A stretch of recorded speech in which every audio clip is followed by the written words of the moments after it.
guys, I'm back for Testimony Tuesday. I know I haven't been here for a couple of weeks. It's not so much that nothing's happening, it's just that either the testimony that I think of is something that's really more of somebody else's testimony and I don't really have the right to share it, or I just ran out of time or something like that. So I wanted to come on today because I have a funny testimony. And I think that with everything going on, people could use a laugh. People could use something that's a little more lighthearted and a little less heavy hitting. So I wanted to come on and share this. Last week, I celebrated my 32nd birthday. And for those of my younger viewers, the older you get, the weirder your expectations for a birthday become. What you want, what you decide to do, it changes drastically. And so last week, the grand plan for my birthday was that I was going to steal a mango. I know you guys did not expect that.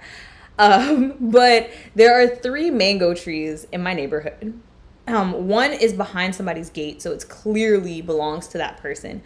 But the other 2 are in areas that it's like, I don't know if this is considered a common area or if that is considered that person's yard. So like, for instance, between the buildings, there are like, I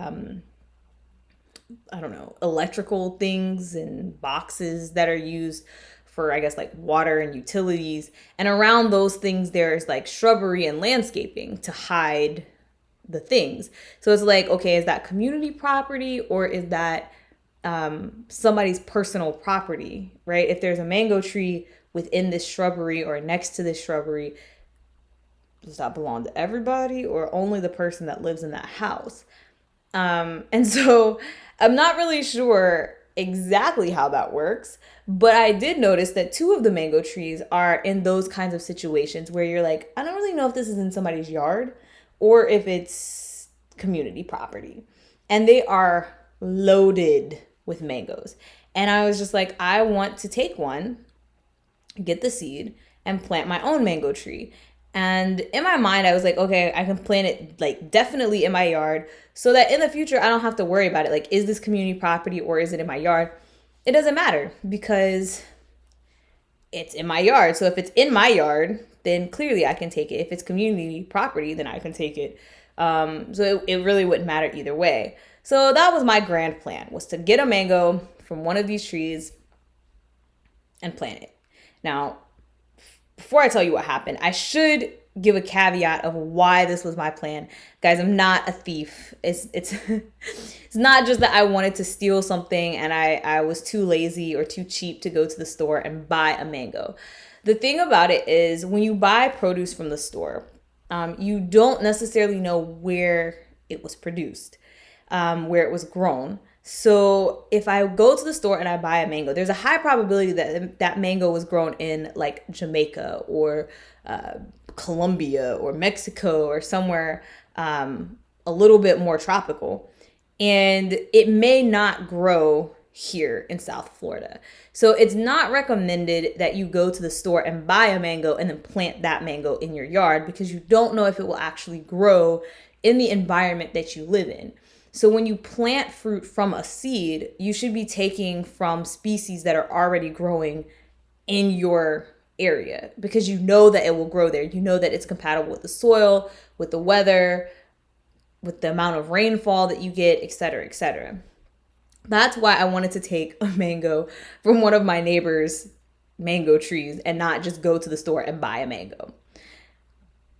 But as God would have it, I didn't have to steal a mango because as I was sitting there talking to my family and I'm saying like, this is what the plan is for my birthday, I got a knock at my door and one of my friends stopped by and she's telling me happy birthday. We're talking, we're chatting. She's sitting there and out of the blue, she's like, you know, I have some mangoes in my car from the tree in my yard. Do you want one?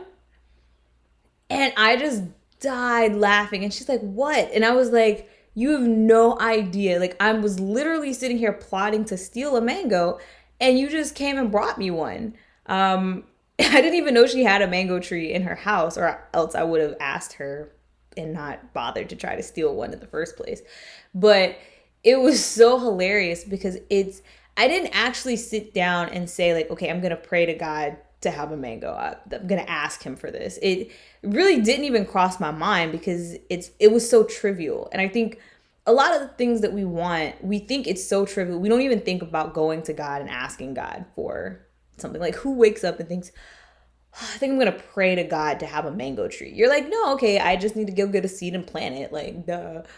And so it was funny because God still listened. He still heard me, and he was still like, okay, you want a mango tree? I got you. Here, you go take her a mango so she can plant this mango tree. And so it was just so funny to watch that play out. So I have my mango. I can get the seed from it.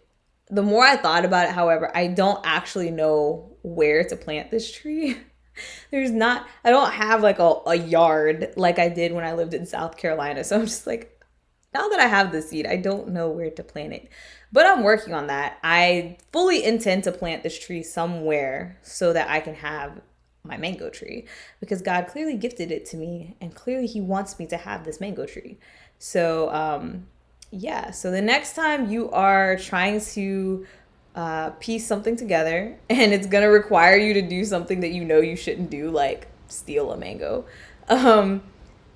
take a minute, go ahead and ask God for it officially. But, wait a minute, because he will give, even for the littlest things, which is what makes him awesome. So that is my testimony for this week. Let me know in the comment section what God has been doing for you, and I'll see you guys next week. Bye.